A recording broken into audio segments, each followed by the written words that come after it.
So what really happened at Kunda that fateful Saturday night, from the time the Pradhan was shot dead to when the DSP was surrounded by a mob and abandoned by all the cops accompanying him? Nanhe tries to reconstruct the scenes.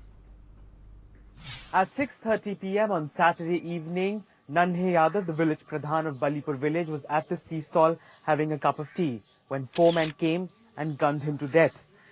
His body was found lying here. Zia-ul-Haq, the deputy SP, picked his body up and rushed him to a nearby hospital. Nanhe Yadav was declared brought dead on arrival.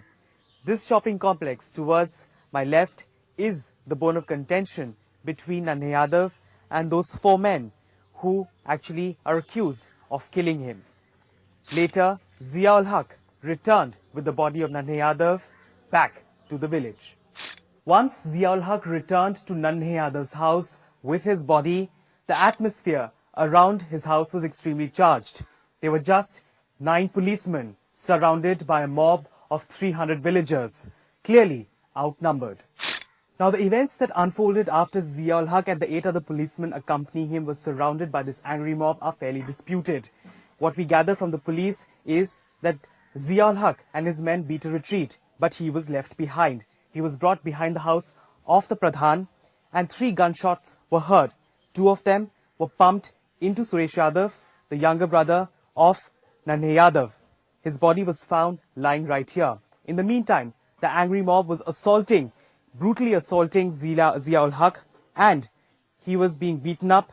He had injuries on his face, injuries on his leg, and it's at this particular spot, which has been encircled, this is where Zia-ul-Haq was shot from behind.